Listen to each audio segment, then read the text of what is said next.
preceding another presidential impeachment or other that had that kind of access for the opposite party. Now, there were depositions in the Clinton impeachment. There were depositions in the Nixon impeachment. So what they would say is some secret process. Well, they were the same private depositions in these other impeachments as well.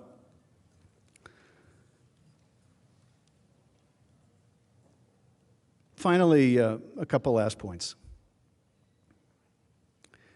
They make the argument the president was not allowed in the Judiciary Committee, chaired by my colleague, Chairman Nadler, to be present, to present evidence, to have his counsel present.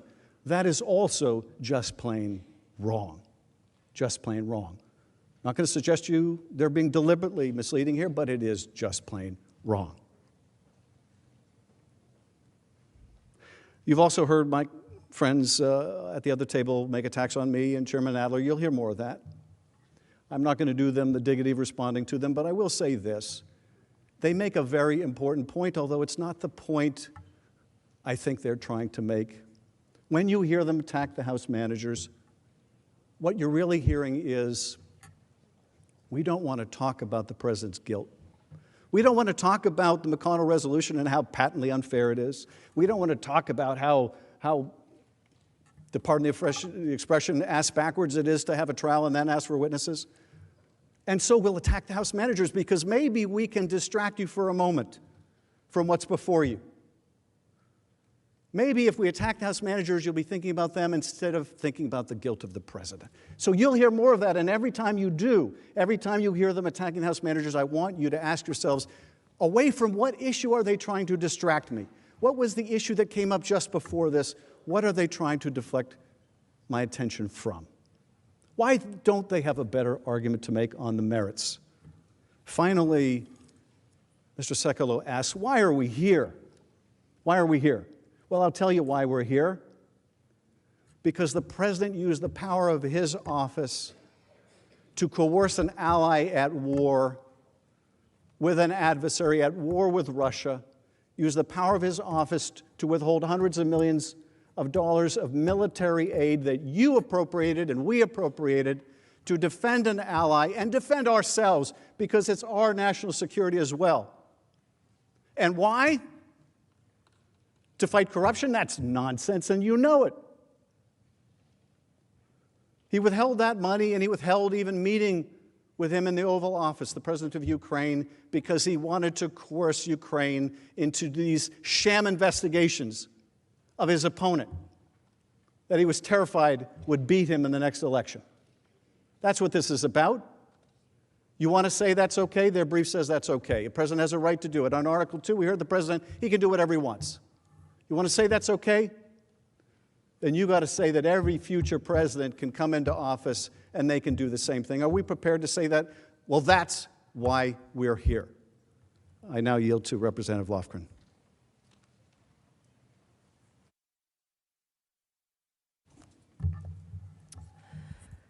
Mr. Chief Justice, Senators, Counsel for the President, the House managers strongly support Senator Schumer's amendment, which would ensure a fair, legitimate trial based on a full evidentiary record. The Senate can remedy President Trump's unprecedented cover-up by taking a straightforward step. It can ask for the key evidence that the president has improperly blocked. Senator Schumer's amendment does just that. The amendment authorizes a subpoena for White House documents that are directly relevant to this case. These documents focus on the president's scheme to strong-arm Ukraine, to announce an investigation into his political opponent, to interfere with the 2020 election. The documents will reveal the extent of the White House's coordination with the president's agents, such as Ambassador Sondland and Rudy Giuliani, who pushed the president's so-called drug deal on Ukrainian officials. The documents will also show us how key players inside the White House, such as the president's acting chief of staff, Mick Mulvaney, and his deputy, Robert Blair, helped set up the deal by executing the freeze on all military aid and withholding a promised visit to the White House. The documents include records of the people who may have objected to this scheme, such as Ambassador Bolton. This is an important impeachment case against the president. The most important documents are going to be at the White House. The documents Senator Schumer's amendment targets would provide more clarity and context about President Trump's scheme. The amendment prevents the president from hiding evidence, as he has previously tried to do. Now, the House subpoenaed these documents as part of the impeachment inquiry, but the president completely rejected this and every document subpoena from the House. As powerful as our evidence is, and make no mistake, it overwhelmingly proves his guilt, we did not receive a single document from the executive branch agency, including the White House itself. Recent revelations from press reports, Freedom of Information Act requests, and additional witnesses, such as Lev Parnas, underscore how relevant these documents and therefore why the president has been so desperate to hide them and his misconduct from Congress and from the American people. A trial without all the relevant evidence is not a fair trial. It would be wrong for you senators acting as judges to be deprived of relevant evidence of the president's offenses when you are judging these most serious charges. It would also be unfair to the American people, who overwhelmingly believe the president should produce all relevant documents and evidence. Now, documentary evidence is used in all trials for a simple reason. As the story goes, the documents don't lie. Documents give objective, real-time insight into the events under investigation. The need for such evidence is especially important in Senate impeachment trials. More than 200 years of Senate practice make clear that documents are generally the first order of business. They've been presented to the Senate before witnesses take the stand in great volume to ensure the Senate has the evidence it needs to evaluate the case. Now, documentary evidence in Senate trials has never been limited to the documents sent by the House. The Senate, throughout its existence, has exercised its authority pursuant to its clear rules of procedure to subpoena documents at the outset of a trial. We don't know with certainty what the documents will say. We simply want the truth, whatever that truth may be. So do the American people. They want to know the truth, and so should everybody in this chamber, regardless of our party affiliation. There are key reasons why this amendment is necessary. We'll begin by walking through the history and precedent of Senate impeachment trials. I'll let you know about the House's efforts to get the documents, which were met by the president and his administration's categorical commitment to hide all the evidence at all costs. And we'll address the specific need for these subpoenaed White House documents. I'll tell you why these documents are needed now, not at the end of the trial, in order to ensure a full, fair trial based on a complete evidentiary record. Now, some have suggested incorrectly that the Senate is limited only to evidence gathered before the House approved its articles of impeachment.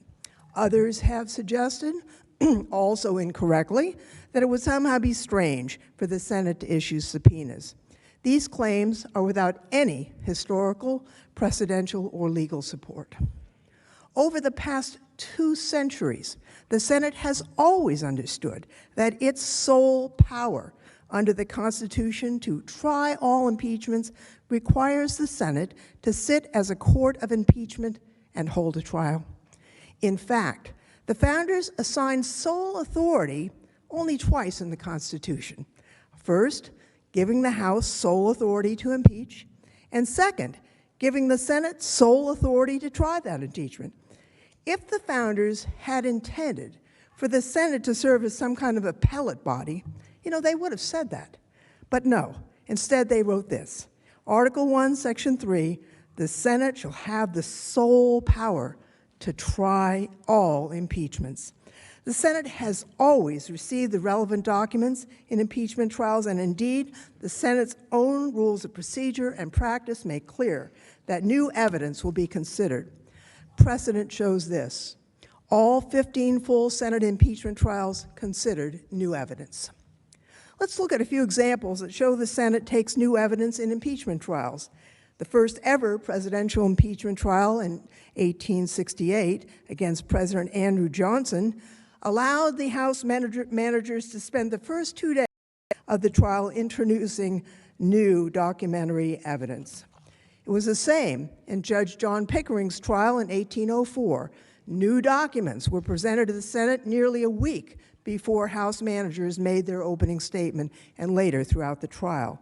And, as been mentioned earlier by Mr. Schiff, in modern times in 2010, George Porteous's impeachment trial included 7 months of pretrial discovery and 6,000 pages of documentary evidence admitted at trial. After that evidence was admitted, the Senate held its trial. President Clinton's case did not involve subpoenas for documents. Now, why was that? Because President Clinton had already produced a huge trove of documents. The independent counsel turned over to Congress some 90,000 pages of relevant documents gathered during the course of his years-long investigation. And I remember, as a member of the Judiciary Committee, going over to the Ford building, looking at the boxes of the document. But even with all those documents, the Clinton trial included the opportunity to present new evidence and the admission of additional documents and 3 witnesses. The Clinton impeachment precedent also shows how President Trump's refusal to produce any relevant documents in response to congressional subpoenas is different than past presidents, different from President Clinton, different from President Johnson, and less even than President Nixon. In short, not a single president has categorically refused to cooperate with an impeachment investigation. Not a single president has issued a blanket direction to his administration to produce no documents and no witnesses. These are the precedents the Senate must rely on. The Senate should issue a subpoena for documents at the very outset of the proceedings so that this body, the House managers, the President, can all account for those documents in their presentations and deliberations. It doesn't make sense to request and receive documents after the parties present their cases. The time is now to do that. So why is the amendment needed to prevent President Trump from continuing his categorical commitment to hide the evidence? In this case, the House sought White House documents. Why don't we have them? It's not because we didn't try. It's because the White House refused to give them to us. The President's defense team seems to believe that the White House is permitted to completely refuse to provide any documents without regard to whether or not it is privileged. They apparently believe that Congress's authority is subject to the approval of the President. But that's not what the Constitution says. Our Constitution sets forth a democracy with a system of checks and balances to ensure that no one, and certainly not the President, is above the law. Now, even President Nixon produced more than 30 transcripts of White House recordings and notes from meetings with the President. Here, even before the House launched the investigation that led to this trial, President Trump rejected Congress's constitutional responsibility to use its lawful authority to investigate his actions. He asserted that his administration was fighting all the subpoenas, proclaiming, "I have an Article 2, where I have the right to do whatever I want as president." Here is what he said. Then I have an Article 2, where I have the right to do whatever I want as president. Even after the House formally announced its investigation of the President's conduct in Ukraine, the President still continued his obstruction. Beginning on September 9th, 2019, the House investigative committees made 2 attempts to voluntarily obtain documents from the White House. The White House refused to engage with, frankly, or even respond to the House committees. On October 4th, the House Committee on Oversight and Reform set a subpoena to White House Acting Chief of Staff Mick Mulvaney. this time compelling the production of documents from the White House by October 18th. On October 8th, before the White House documents were due, the White House counsel sent a letter to Speaker Pelosi stating the president's position that the President Trump and his administration cannot participate in this partisan inquiry under these circumstances. The president simply declared that he will not participate in an investigation he didn't like. 10 days later, on October 18th, the White House counsel sent a letter to the House confirming that it would continue to stonewall. The White House counsel again stated the president refused to participate. Well, the Constitution, Article 1, Section 2, says that the House shall have the sole power of impeachment, just as in Article 1, Section 3, the Senate has the sole power to try. Participation in a duly authorized congressional investigation isn't optional. It's not up to the president to decide whether to participate or not. The Constitution gives the House the sole power of impeachment. It gives the Senate the sole power to try all impeachments.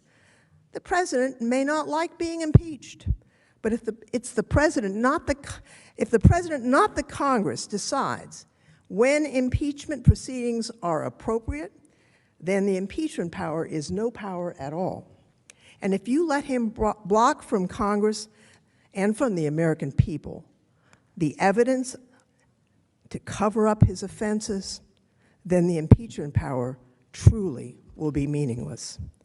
With all the back and forth about these documents, we've heard the phrase executive privilege. The president and his lawyers keep saying it. They talk about vast legal rights to justify hiding the truth, withholding information, but that's a distraction. That's not what the Constitution provides, and the truth is, as has been mentioned by Mr. Schiff, in the course of the entire impeachment inquiry, President Trump has not once asserted executive privilege, not a single time. It was not the reason provided by Mr. Cipollini for refusing to comply with the House's subpoena. Indeed, President Trump didn't offer legal justification for withholding the evidence. Here's the truth. Presidents, members of Congress, judges, and the Supreme Court have recognized throughout our nation's history that Congress's investigative power are at their absolute peak during impeachment proceedings. Your powers. Executive privilege cannot be a barrier to give absolute secrecy to cover up wrongdoing. If it did, the House and the Senate would see their power disappear. When President Nixon tried that argument by refusing to produce tape recordings to prosecutors and to Congress, he was soundly rebuked by the other two branches of government. The Supreme Court unanimously ruled against him. The House Judiciary Committee voted that he be impeached for obstruction of Congress. It would be remarkable for the United States Senate to declare, for the first time in our nation's history, that the president has an absolute right to decide whether his own impeachment trial is legitimate. And it would be extraordinary for the Senate to refuse to seek important documentary evidence, especially when the president has yet to assert any privilege to justify withholding documents. Now, there's another reason this amendment is important. The documents sought are directly relevant to the president's misconduct. The White House is concealing documents involving officials who have direct knowledge of key events at the heart of this trial. This isn't just a guess. We know these documents exist from the witnesses who testified in the House and from other public release of documents. And let's walk through those specific documents that the White House should send to the Senate. They include, among other documents, relating to President Trump's direct communications with President Zelensky, President Trump's request for political investigations, including communications with Rudy Giuliani, Ambassador Sondland, and others, President Trump's unlawful hold of the $391 million of military aid, concerns that White House officials reported to NSC legal counsel in real time, the president's decision to recall Ambassador Marie Yovanovitch from Ukraine, The first set of documents the Senate should get about President Trump's communication with the President of Ukraine would include the phone calls on April 21st and July 25th, as well as the September 25th, 2019 meeting with President Zelensky in New York. We know, for example, that NSC officials prepared talking points for the President in preparation for both calls with the Ukrainian President. The talking points were about American policy, as reflected by the votes of Congress, as well as the Trump administration itself. They didn't include any mention of the Bidens or the 2016 election interference or investigations that President Trump requested on the July 25th call. Here's a clip of Lieutenant Colonel Vindman explaining how the President ignored the points about American policy, reflecting the views of both the Congress and the Trump administration.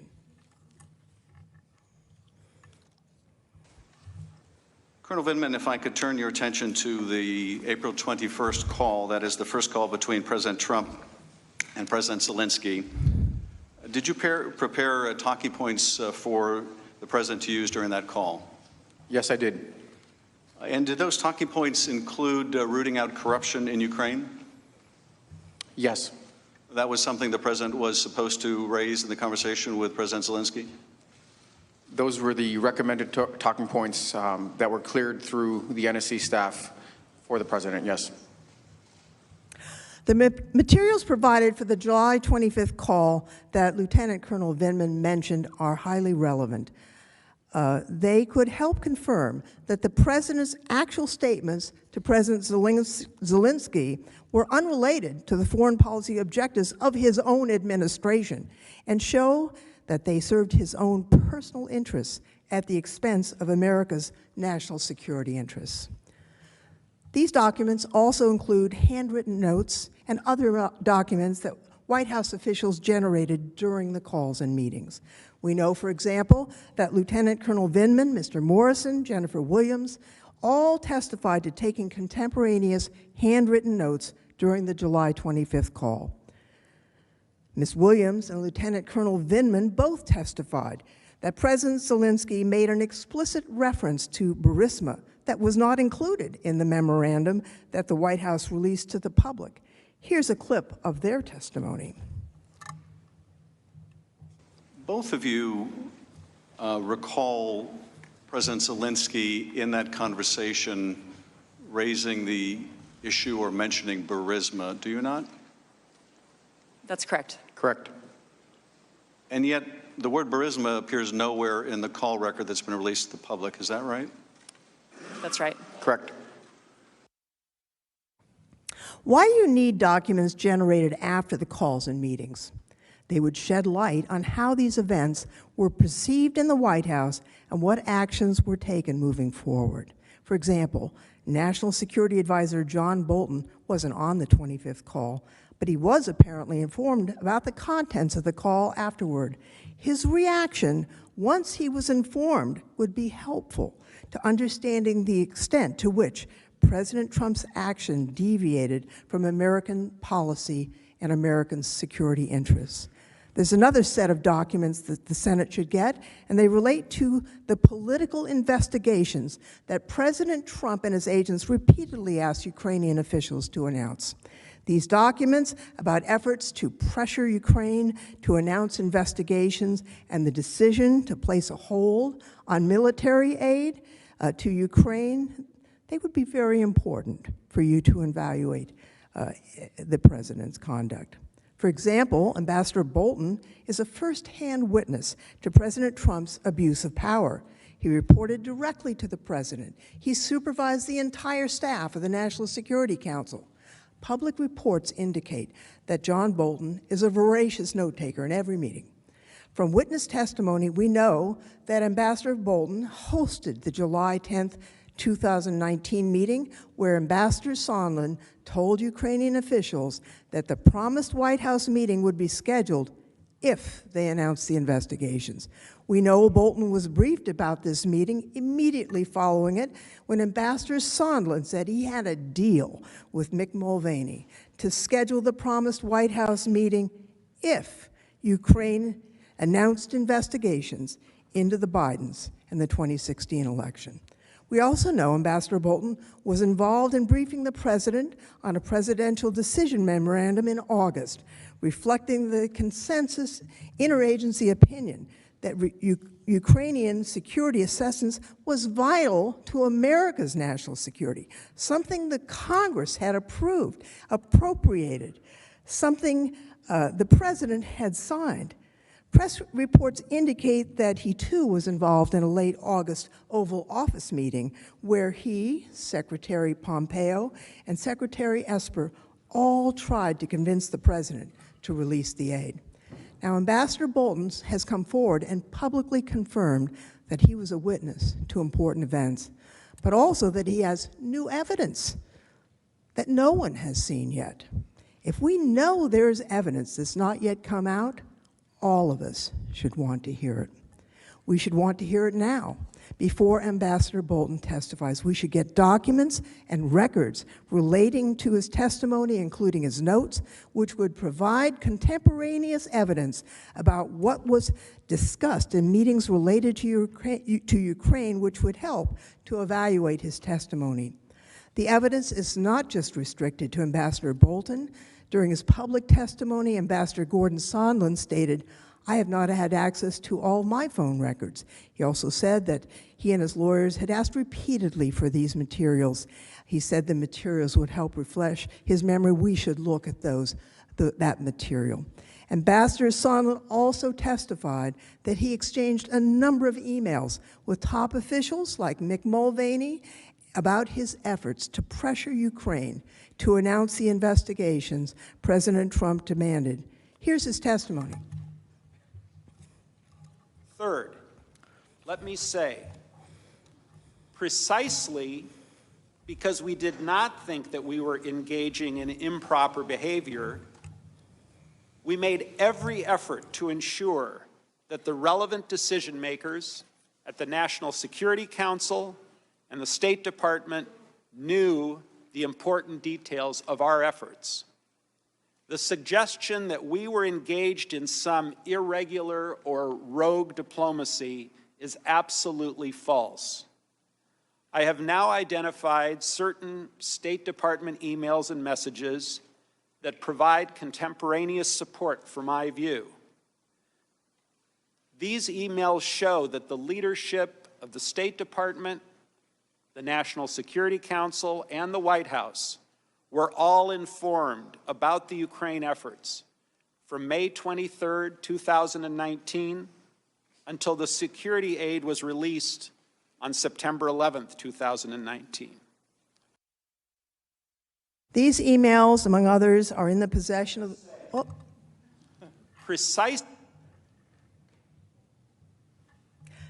These emails referenced in this testimony are in the possession of the White House, the State Department, and even the Department of Energy, since officials from all three entities communicated together. You know, during his testimony, Ambassador Sondland described it this way: everyone was in the loop. It was no secret. These emails are therefore important to understanding the full scope of the scheme.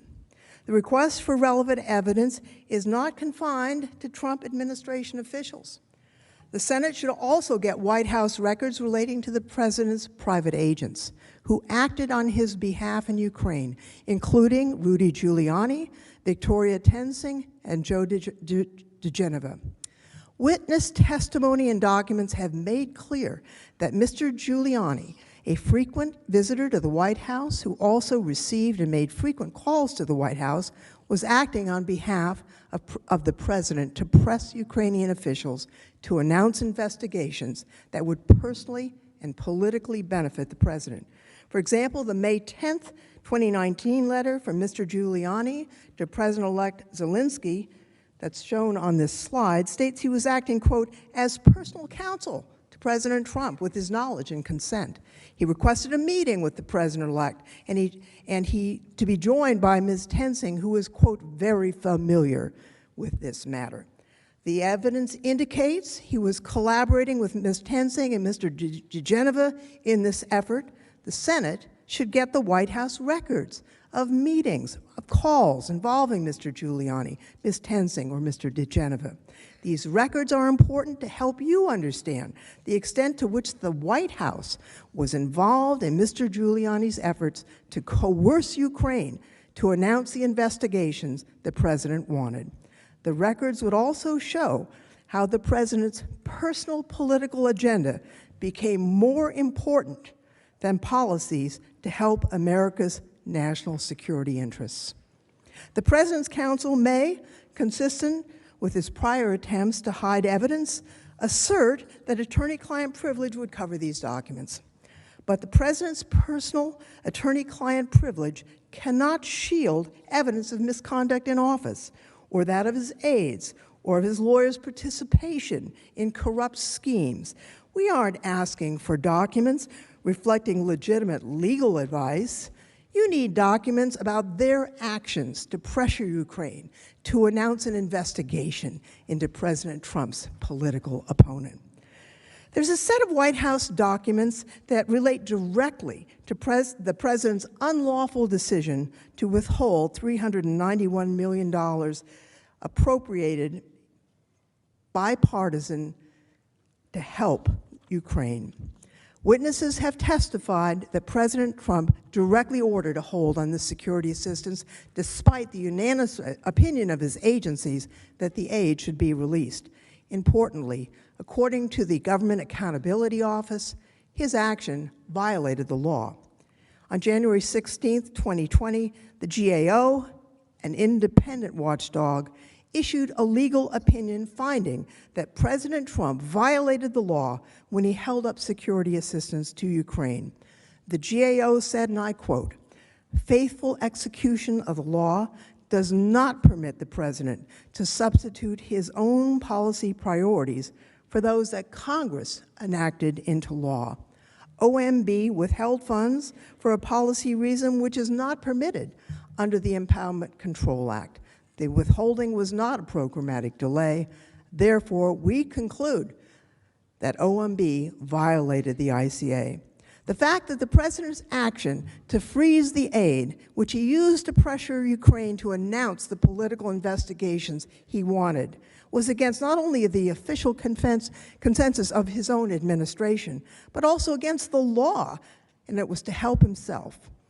That helps demonstrate these actions were taken for President Trump's personal and political benefit.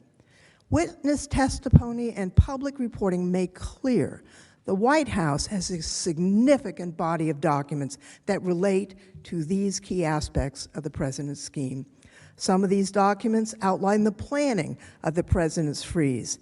For example, the New York Times reported in June that Mr. Mulvaney emailed his senior advisor, Mr. Blair, "Did we ever find out about the money for Ukraine and whether we can hold it back?" This shows that Mr. Mulvaney was in email contact with his aides about the very issues under investigation as part of this impeachment. It tells us that the White House is in possession of communications that go to the heart of the charges before you. The Senate should also get materials prepared for summary notes from a late August meeting with President Trump, Secretary of Defense Mark Esper, and Secretary of State Mike Pompeo when they tried to convince the president that freeing, and this is a quote, "freeing up the money for Ukraine was the right thing to do." According to the New York Times, Ambassador Bolton told the president, "This is in America's interests." The Senate should review that highly relevant document, which reflects real-time assertions by President Trump's own senior aides that Ukrainian aid was in the national security interest of the United States and that there was no legitimate reason to hold up the aid. There are documents that include after-the-fact justifications to try and overcome legal problems and the unanimous objections to freezing assistance to Ukraine. And we know these documents exist. For example, on January 3rd, 2020, OMB stated in a letter to the New York Times that it had discovered 20 responsive documents consisting of 40 pages, reflecting emails between White House official Robert Blair and OMB official Michael Duffy that relate directly to the freezing of the Ukraine security assistance. But OMB wouldn't release them in a Freedom of Information lawsuit, and they have refused to produce these documents at the direction of the President in response to the House's lawful subpoena. Now, the Washington Post reported that a confidential White House review of President Trump's decision to hold up hundreds of documents that reveal extensive efforts to generate an after-the-fact justification for the debate over whether the delay was legal. That's known as a cover-up, actually. The White House lawyers had apparently uncovered, quote, early August email exchanges between Acting Chief of Staff Mick Mulvaney and White House budget officials seeking to provide some explanation for withholding the funds the President had already ordered on hold. The documents also reportedly include communications between White House officials and outside agencies. Not only does Congress have a right to see them, the public does too, under Freedom of Information laws. Now, as a matter of constitutional authority, the Senate has the greatest interest in and right to compel those documents. Indeed, as the news article explains, White House lawyers are reportedly, quote, worried about unflattering exchanges and facts that could, at a minimum, embarrass the President. Perhaps they should be worried about that. But the risk of embarrassment cannot outweigh the constitutional interests in this impeachment proceeding. Any evidence of guilt, including further proof of the real reason the President ordered the funds withheld, or after-the-fact attempts to paper over knowingly unlawful conduct, they must be provided to ensure a full and fair trial. No privilege or national security rationale can be used as a shield from disclosing misconduct. There are key White House documents relating to multiple instances when White House officials reported their concerns to White House lawyers about the President's scheme to press Ukraine to do the President a domestic political favor. For example, Lieutenant Colonel Vindman and Dr. Hill both informed NSC lawyers about the July 10th meeting in which Ambassador Sondland revealed he had a deal with Mr. Mulvaney. I'm going to go directly to the clip by Dr. Hill, because Dr. Hill, pardon me, at Bolton's direction, also reported that meeting to John Eisenberg, as she explained in her testimony. I had a discussion with Ambassador Bolton both after the meeting in his office, a very brief one, and then one immediately afterwards, the subsequent meeting. So the subsequent meeting, or after both meetings, when you spoke to him and relayed to him what Ambassador Sondland said, what did Ambassador Bolton say to you? Well, I just want to highlight, first of all, that Ambassador Bolton wanted me to hold back in the room immediately after the meeting. Again, I was sitting on the sofa with a colleague. Right, but just in that second meeting, what did he say? Yes, but he was making a very strong point that he wanted to know exactly what was being said. And when I came back and related it to him, he had some very specific instruction for me. And I'm presuming that that's what was that specific instruction? The specific instruction was that I had to go to the lawyers, to John Eisenberg, our senior counsel for the National Security Council, to basically say, you tell Eisenberg, Ambassador Bolton told me, that I am not part of this whatever drug deal that Mulvaney and Sondland are cooking up. What did you understand him to mean by the drug deal that Mulvaney and Sondland were cooking up? I took it to mean investigations for a meeting. Did you go speak to the lawyers? I certainly did. You relayed everything that you just told us and I relayed more? it precisely, and then the details of how the meeting had unfolded as well, which I gave a full description of this in my October 14 deposition.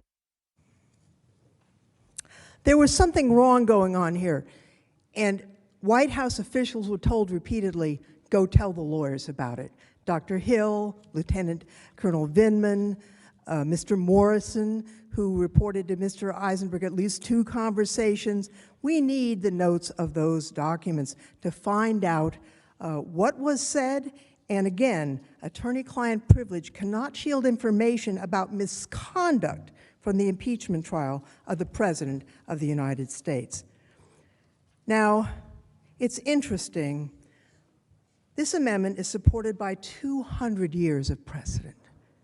It's needed to prevent the President from continuing to hide the evidence, and that's why the specific documents requested are so important for this case.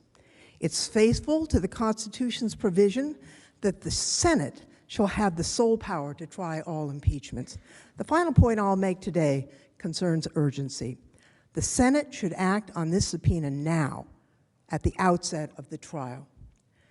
In 14 of the Senate's 15 full impeachment trials, threshold evidentiary matters, including the timing, nature, and scope of witness testimony and the gathering of all relevant documents, were addressed at the very outset of the trial. There are practical considerations as why the subpoenas need to be issued now. Resolving whether a subpoena should issue now would let us immediately engage with the White House to resolve asserted legitimate privilege issues, if any exist, and ensure you get the documents as soon as possible so they can be presented to the senators in advance of witness testimony. Waiting to resolve these threshold matters until after the parties have presented their case would undercut the process of a genuine, credible trial. Thus, common sense, tradition, and fairness all compel that the amendment should be adopted, and it should be adopted now. Members of the Senate, for all the reasons I walked through today, I urge you to support the amendment to issue a subpoena for White House documents, documents that are directly relevant to evaluating the President's scheme. The House did its job. In the face of the President's obstruction and categorical commitment to hide the evidence, we still gathered direct evidence of his conduct and determined that his conduct required impeachment. The President complains about due process in the House investigation, but he was not only permitted to participate, he was actually required to participate, yet he refused to do so. He refused to provide witnesses and documents that would tell his side of the story. So now it's up to you. With the backing of a subpoena authorized by the Chief Justice of the United States, you can end President Trump's obstruction. If the Senate fails to take this step, if it won't even ask for this evidence, this trial and your verdict will be questioned. Congress and the American people deserve the full truth. There is no plausible reason why anyone wouldn't want to hear all of the available evidence about the President's conduct. It's up to this body to make sure that happens. It's up to you to decide whether the Senate will affirm its sole power and constitutional duty to try impeachments, whether and when it will get the evidence that it needs to render a fair verdict. Don't surrender to the President's stonewalling. It will allow the President to be above the law and deprive the American people of truth in the process. A fair trial is essential in every way. Important for the President, who hopes to be exonerated, not merely acquitted by a trial seen as unfair. Important for the Senate, whose vital role is to continue to protect and defend the Constitution of the United States, which has preserved our American liberty for centuries.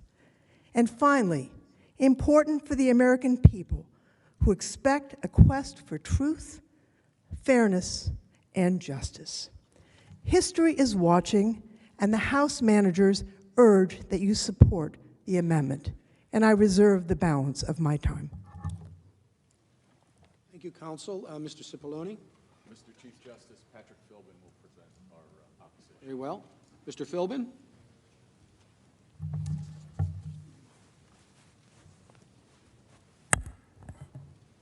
Thank you, Mr. Chief Justice, Majority Leader McConnell, Democratic Leader Schumer, Senators. It's remarkable that after taking the action of the breathtaking gravity of voting to impeach the duly elected President of the United States, and after saying for weeks that they had overwhelming evidence to support their case, the first thing that the House managers have done upon arriving finally in this chamber after waiting for 33 days is to say, well, actually, we need more evidence. We're not ready to present our case. We need to have subpoenas and we need to do more discovery because we don't have the evidence we need to support our case. This is stunning. It's a stunning admission of the inadequate and broken process that the House Democrats ran in this impeachment inquiry that failed to compile a record to support their charges. It's stunning that they don't have the evidence they need to present their case and that they don't really have a case. If a litigant showed up in any court in this country on the day of trial and said to the judge, actually, Your Honor, we're not ready to go. We need more discovery. We need to do some more subpoenas. We need to do some more work. They'd be thrown out of court and the lawyers would probably be sanctioned. This is not the sort of proceeding that this body should condone. Now, we've just heard that this is so important. Let's consider what's really at issue in the resolution here and the amendment. It's a matter of timing. It's a matter of when this body will consider whether there should be witnesses or subpoenas for documents. Why is it that the managers, the House managers, are so afraid to have to present their case, remember, they've had weeks of a process that they entirely controlled. They had 17 witnesses who testified first in secret and then in public. They've compiled a record with thousands of pages of reports, and they're apparently afraid to just make a presentation based on the record that they compiled and then have you decide whether there's any there, whether there's anything worth trying to talk to more witnesses about. Why is it that they can't wait a few days to make their presentation on everything they've been preparing for weeks and then have that issue considered? Because they don't think that there is any there, and they want to ram this through now. And they want to ram this through now when it's something that they themselves failed to do. So I want to unpack a couple of the aspects of what they're asking this body to do. Part of it relates to the broken process in the House and how that process was inadequate and invalid and compiled an inadequate record. And part of it has to do with what accepting their request to have this body do their job for them would do to this institution going forward, and how it would alter forever the relationship between the House and the Senate in impeachment proceedings. So first, as to the process in the House. What they're asking, the House manager asking this body to do now is really to do their job for them, because they didn't take the measures to pursue these documents in the House proceedings. And there have been a number of statements made about they tried to get the documents and no executive privilege was asserted and things like that. Let's look at what actually happened. They issued a subpoena to the White House. And the White House explained, and we were told a few minutes ago that the White House provided no response, it provided no rationale. That's not true. In a letter of October 18th, White House counsel Pat Cipollone explained in 3 pages of legal argument why that subpoena was invalid. And that subpoena was invalid because it was issued without authorization. We've heard a lot today about how the Constitution assigns the sole power of impeachment to the House. That's right. That's what Article 1, Section 2 says. It assigns the sole power of impeachment to the House, not to any member of the House.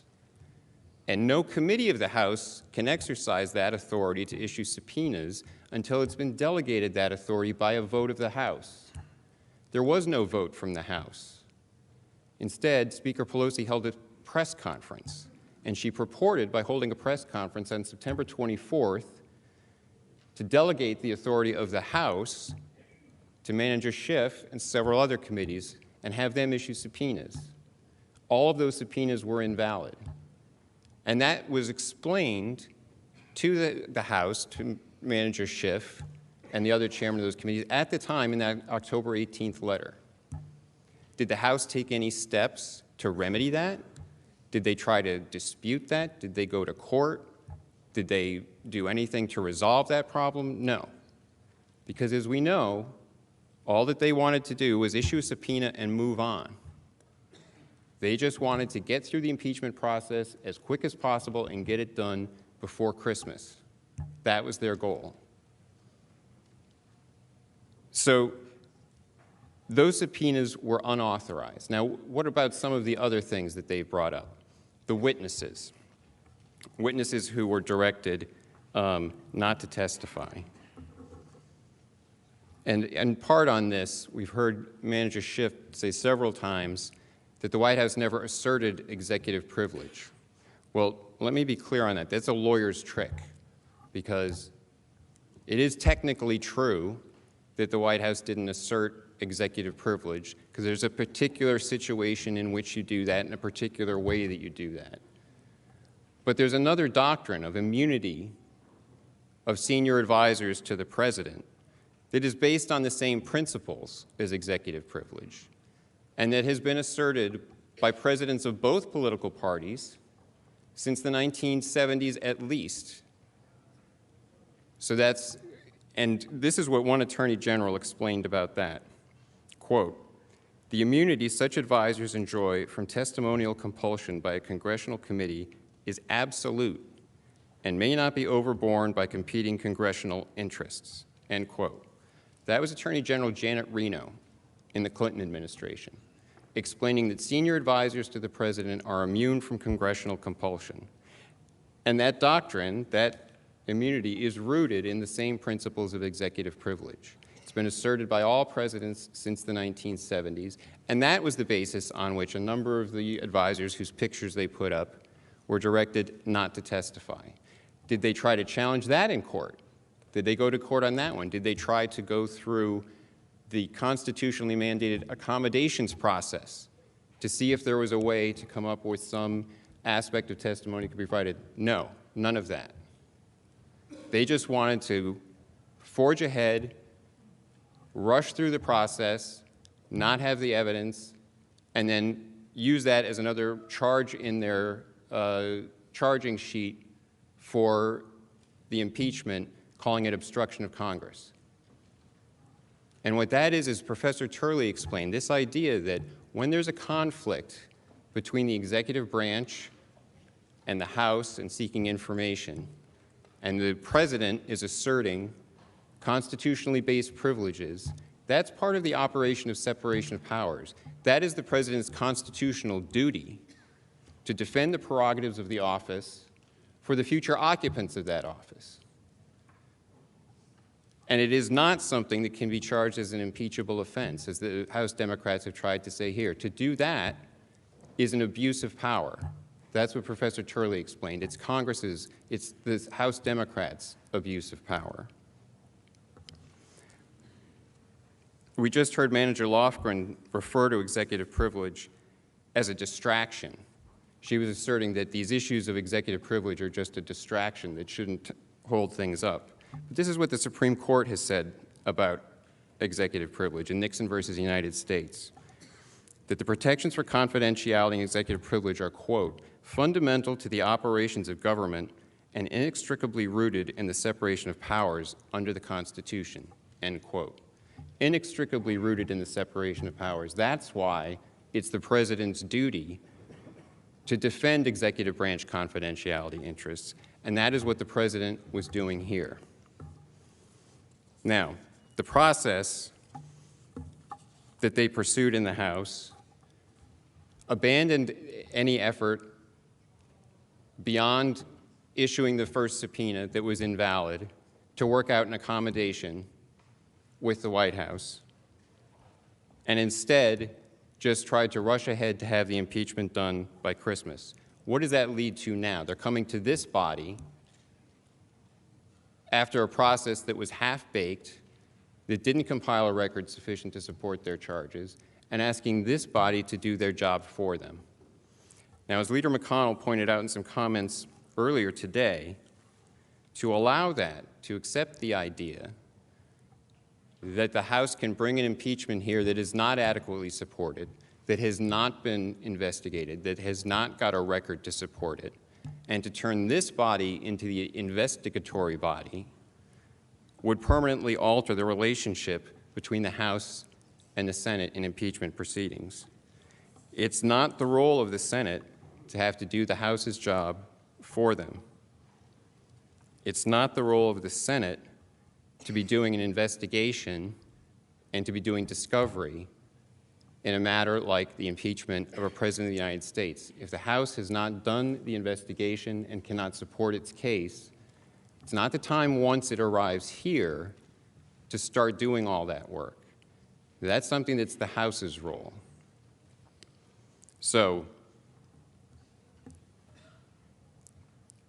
this is something that is important for this institution, I believe, not to allow the House to turn it into a situation where this body would have to be doing the House's work for it.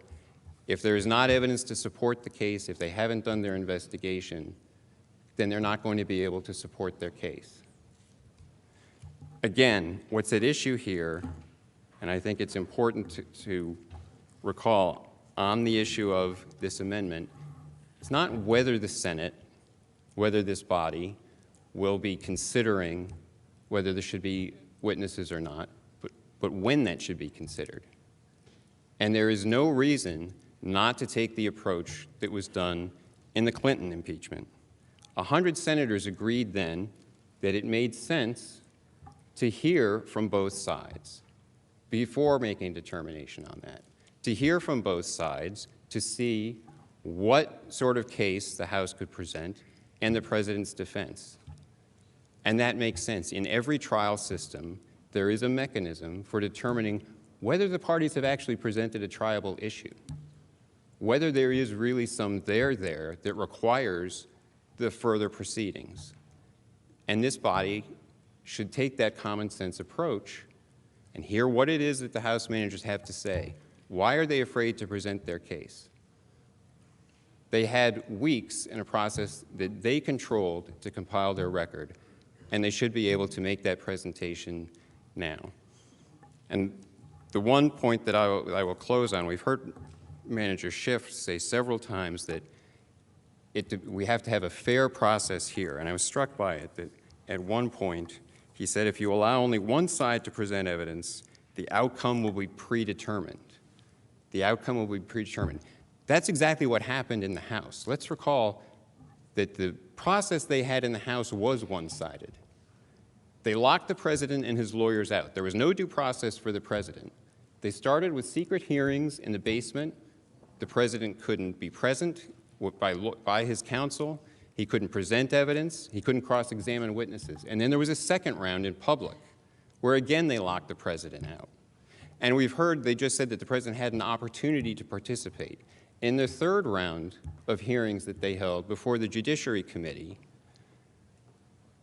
after one hearing on December 4th, Speaker Pelosi, on the morning of December 5th, went out and announced the conclusion of the Judiciary Committee proceedings. She announced that she was directing Chairman Nadler to draft articles of impeachment. That was before the day that they had set for the President even to tell them what rights he wanted to have and to exercise in their proceedings. It was all already predetermined. The outcome had been predetermined. The Judiciary Committee had already decided it was not going to have any fact hearings. There was no process for the President. He was never allowed to participate. So when Chairman Schiff says here that if you only allow one side to present evidence, that predetermines the outcome, that's what they did in the House, because they had a predetermined outcome there, because it was all one-sided. And for him to lecture this body now on what a fair process would be takes some gall. A fair process would be when you come to the day of trial, be ready to start the trial and present your case, not ask for more discovery. The President is ready to proceed, and the House managers should be ready to proceed, and this amendment should be rejected. Thank you.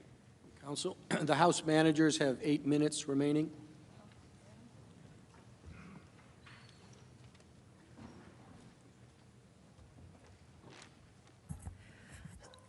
The House is certainly not asking the Senate to do the House's job. We're asking the Senate to do its job, to hold a trial. Have you ever heard of a trial that doesn't have evidence, that doesn't have witnesses?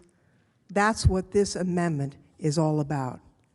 Just a moment about the subpoenas. President Trump, refused to provide any information to the House, ordered all of his people to stonewall us. Now, it's been suggested that we should spend 2 or 3 years litigating that question.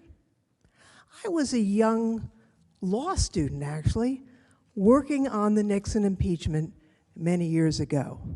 And I remember the day that the Supreme Court issued its unanimous decision that the president had to release the tapes. I think U.S. v. Nixon still governs the president. The House and the Senate should not be required to litigate U.S. v. Nixon back to the Supreme Court and down again for it to be good law. It is good law. The president has not complied with those requirements to the detriment of the truth. This isn't about helping the House. This isn't about helping the Senate. This is about getting to the truth and making sure that impartial justice is done and that the American people are satisfied that a fair trial has been held. I would yield now to my colleague, Mr. Schiff. Mr. Philbin says that the House is not ready to present its case. Of course, that's not something you heard from any of the managers. We are ready. The House calls John Bolton. The House calls John Bolton. The House calls Mick Mulvaney. Let's get this trial started, shall we? We are ready to present our case. We are ready to call our witnesses. The question is, will you let us? That is the question before us. Now, Mr. Philbin says, well, if I showed up in court and said I wasn't ready, the judge would throw me out of the court. Of course, we're not saying we're not ready. But you know what would happen if Mr. Philbin went into a court and the judge said, I've made a deal with the defendant. I'm not going to let the prosecutor call any witnesses. I'm not going to let the prosecutor present any documents. You know who'd get thrown out of the court? The judge. The judge would be taken out in handcuffs. So let's step out of this body for a moment and imagine what a real trial would look like. It would begin with the government receiving documents, being able to introduce documents, being able to call witnesses. This trial should be no different. Now, Mr. Philbin makes reference to the Cipollone letter on October 18th, which followed a Cipollone 8-page letter on October 8th saying, we're not going to do anything you ask. Part law, part diatribe, mostly diatribe. You should read it. It's a letter basically that says what the president said on that TV screen, which is, we're going to fight all subpoenas. The doctrine of absolute immunity that counsel refers to has, yes, it has been invoked or at least attempted by presidents of both parties and rejected uniformly by the courts, including in the most recent decision involving Don McGahn, the president's former White House counsel, where the court said that would make him a king. He's no king. And this trial has determined that he shall not become a king, accountable to no one, answerable to no one. And what's more, this idea of absolute immunity, this fever dream of presidents of both parties, it has no application to documents. Again, this amendment is on documents. There's no absolute immunity from providing documents. And as Representative Lofgren illustrated, when this case has gone to the Supreme Court, in the Nixon case, the court held that the interest in confidentiality in an impeachment proceeding must give way to the interests of the truth and the Senate and the American people. You cannot invoke privilege to protect wrongdoing. You cannot invoke privilege to protect evidence of a constitutional crime like we have here. And finally,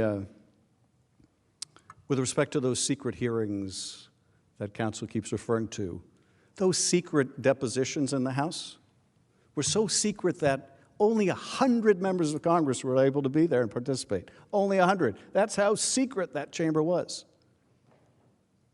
Imagine that in the grand jury proceedings in the Clinton investigation or in the Jaworski, the Nixon investigation, imagine inviting 50 or 100 members of Congress to sit in on those.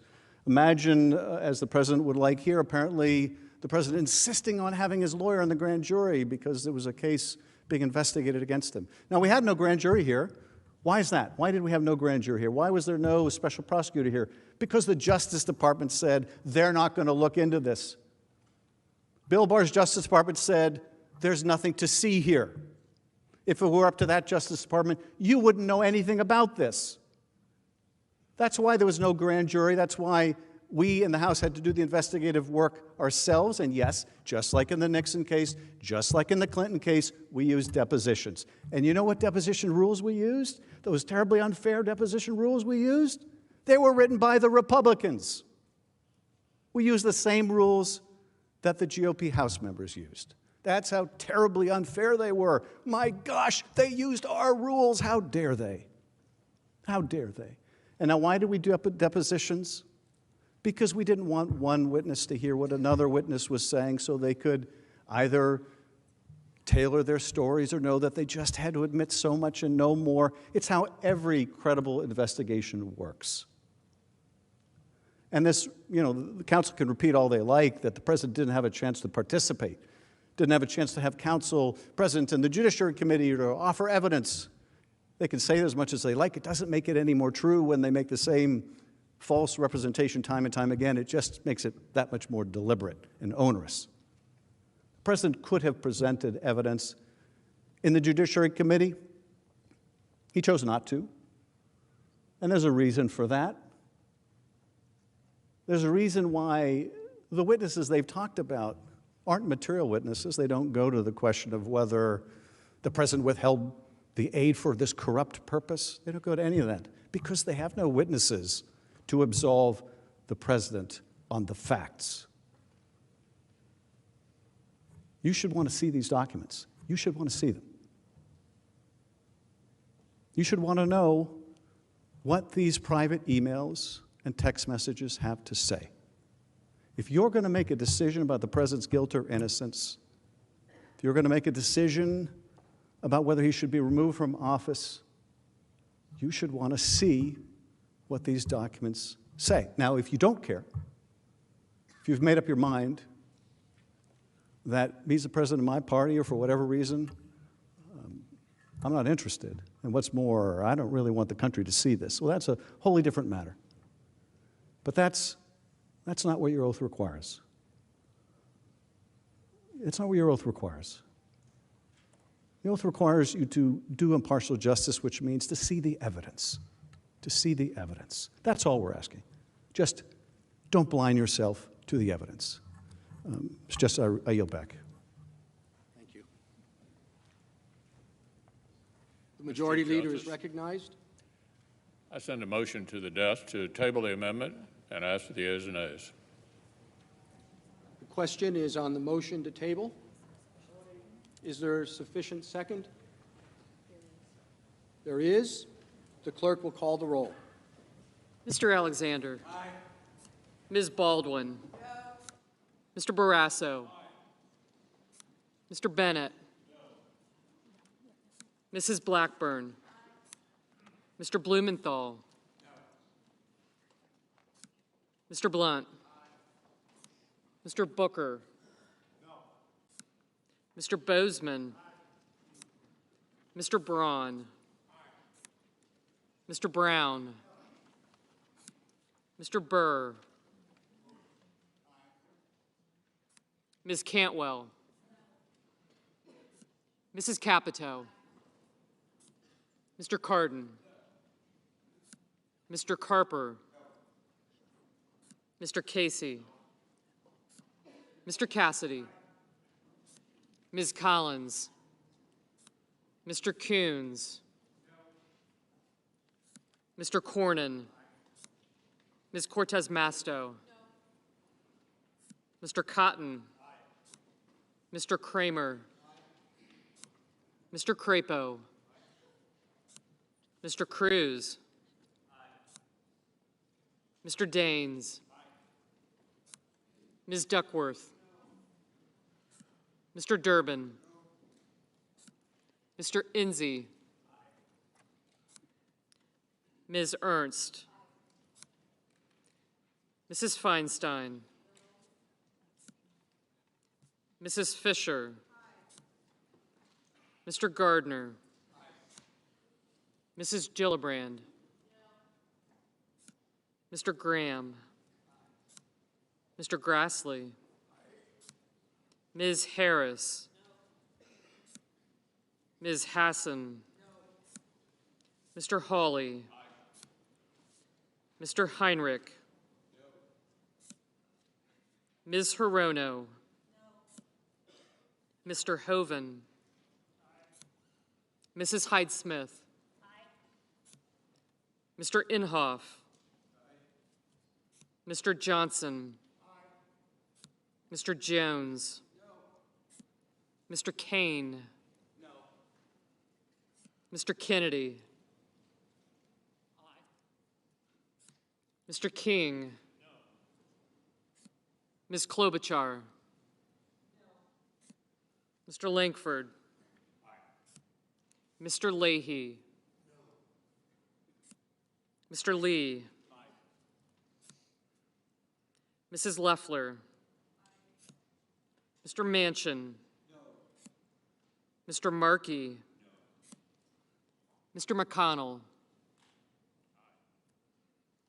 Ms. McSally. Mr. Menendez. Mr. Merkley. Mr. Moran. Ms. Murkowski. Mr. Murphy. Mrs. Murray. Mr. Paul. Mr. Perdue. Mr. Peters. Mr. Portman. Mr. Reed. Mr. Risch. Mr. Roberts. Mr. Romney. Ms. Rosen. Mr. Rounds. Mr. Rubio. Mr. Sanders. Mr. Sass. Mr. Schatz. Mr. Schumer. Mr. Scott of Florida. Mr. Scott of South Carolina. Mrs. Shaheen. Mr. Shelby. Ms. Sinema. Ms. Smith. Ms. Stabenow. Mr. Sullivan. Mr. Tester. Mr. Thune. Mr. Tillis. Mr. Toomey. Mr. Udall. Mr. Van Hollen. Mr. Warner. Ms. Warren. Mr. Whitehouse. Mr. Wicker.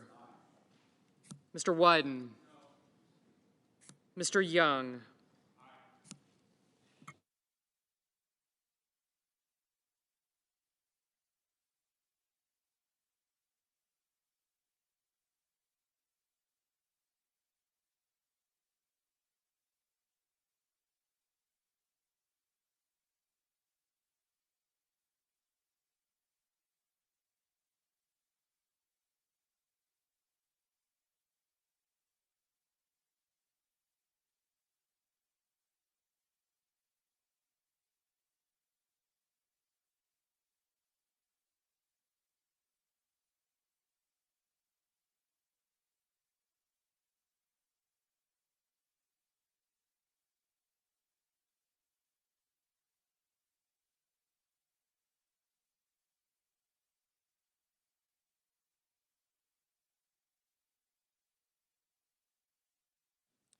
Are there any senators in the chamber wishing to vote or change his or her vote? If not, the yeas are 53, the nays are 47. The amendment is tabled.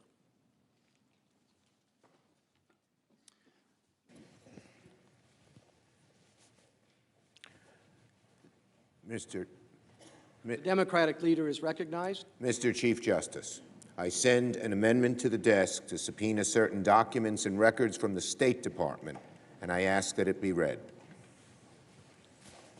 The clerk will read the amendment.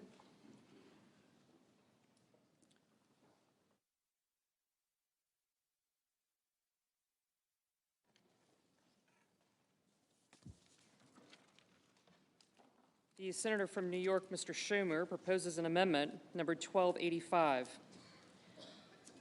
At the appropriate place in the resolving clause, insert the following section. Notwithstanding any other provision of this resolution pursuant to Rules 5 and 6 of the Rules of Procedures and Practice in the Senate when sitting in impeachment trials, 1, the Chief Justice of the United States, through the Secretary of the Senate, shall issue a subpoena to the Secretary of Senate commanding him to produce, for the time period from January 1, 2019 to the present, all documents, communications, and other records within the possession, custody, or control of the Department of State, referring or relating to A, all meetings and calls between President Trump and the President of Ukraine, including documents, communications, and other records related to the scheduling of, preparation for, and follow-up from the President's April 21 and July 25, 2019 telephone calls, as well as the President's September 25, 2019 meeting with the President of Ukraine in New York. B, the actual or potential suspension, withholding, delaying, freezing, or releasing of United States foreign assistance, military assistance, or security assistance of any kind to Ukraine, including but not limited to the Ukraine Security Assistance Initiative, USAI, and foreign military financing, FMF, including but not limited to all communications with the White House, Department of Defense, and the Office of Management and Budget, as well as the Ukrainian government's knowledge prior to August 28, 2019, of any actual or potential suspension, withholding, delaying, freezing, or releasing of United States foreign assistance to Ukraine, including all meetings, calls, or other engagements with Ukrainian officials regarding potential or actual suspensions, holds, or delays in United States assistance to Ukraine. C, all documents, communications, notes, and other records created or received by Secretary Michael R. Pompeo, Counselor T. Ulrich Breckbull, former Special Representative for Ukraine Negotiations Ambassador Kurt Volker, Deputy Assistant Secretary George Kent, then United States Embassy in Ukraine Chargé d'Affaires William B. Taylor, and Ambassador to the European Union Gordon Sondland, and other State Department officials relating to efforts to 1, solicit, request, demand, induce, persuade, or coerce Ukraine to conduct or announce investigations, 2, schedule, cancel, or withhold a White House meeting for Ukraine's president, or 3, hold and then release military and other security assistance to Ukraine. D, any meetings or proposed meetings at or involving the White House that relate to Ukraine, including but not limited to 1, President Zelensky's inauguration on May 20, 2019 in Kiev, Ukraine, including but not limited to President Trump's decision not to attend, to ask Vice President Pence to lead the delegation, directing Vice President Pence not to attend, and the subsequent decision about the composition of the delegation of the United States. 2, a meeting at the White House on or around May 23, 2019, involving, among others, President Trump, then Special Representative for Ukraine Negotiations Ambassador Kurt Volker, then Energy Secretary Rick Perry, and United States Ambassador to the European Union Gordon Sondland, as well as any private meetings or conversations with those individuals before or after the larger meeting. 3, meetings at the White House on or about July 10, 2019, involving Ukrainian officials Andriy Yermak and Alexander Danieluk, and United States government officials, including but not limited to then National Security Advisor John Bolton, Secretary Perry, Ambassador Volker, and Ambassador Sondland, to include at least a meeting in Ambassador Bolton's office and a subsequent meeting in the wardroom. 4, a meeting at the White House on or around August 30, 2019, involving President Trump, Secretary of State Mike Pompeo, and Secretary of Defense Mark Esper. 5, a planned meeting, later canceled in Warsaw, Poland, on or around September 1, 2019, between President Trump and President Zelensky, and subsequently attended by Vice President Pence. And 6, a meeting at the White House on or around September 11, 2019, involving President Trump, Vice President Pence, and Mr. Mulvaney, concerning the lifting of the hold on security assistance for Ukraine. E, all communications, including but not limited to WhatsApp or text messages on private devices between current or former State Department officials or employees, including but not limited to Secretary Michael R. Pompeo, Ambassador Volker, Ambassador Sondland, Ambassador Taylor, and Deputy Assistant Secretary Kent, and the following: President Zelensky, Andriy Yermak, or individuals or entities associated with or acting in any capacity as a representative, agent, or proxy for President Zelensky before and after his election. F, all records specifically identified by witnesses in the House of Representatives impeachment inquiry that memorialize key events or concerns, and any records reflecting an official response thereto, including but not limited to: 1, on August 29, 2019, cable sent by Ambassador Taylor to Secretary Pompeo; 2, an August 16, 2019, memorandum to file written by Deputy Assistant Secretary Kent; and 3, a September 15, 2019, memorandum to file written by Deputy Assistant Secretary Kent.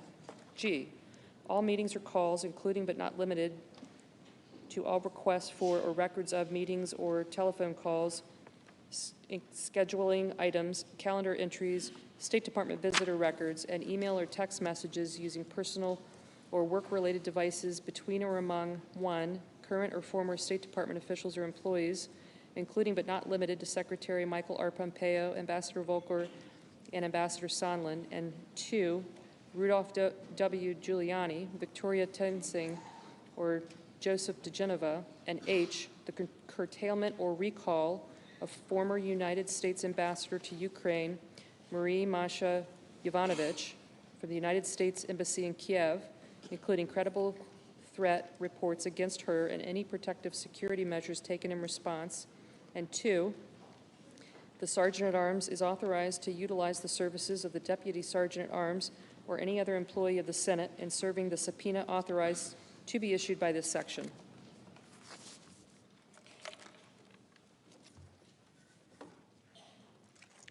Mr. Chief Justice. The Majority Leader is recognized. I now ask for a brief 10-minute recess before the parties are recognized to debate the Schumer amendment. At the end of the debate time, I'll again move to table the amendment as the timing of these votes are specified in the underlying resolution. So I ask consent that the Senate stand in recess subject to the call of the chair. Without objection, the Senate is in recess.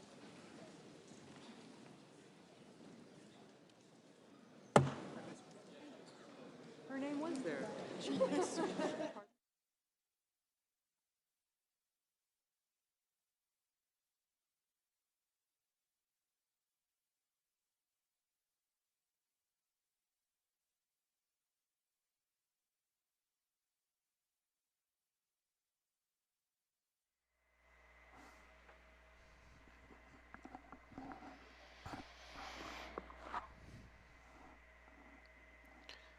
Bienvenidos a la transmisión de Diario-Digital para el proceso judicial, el proceso político del presidente Donald Trump.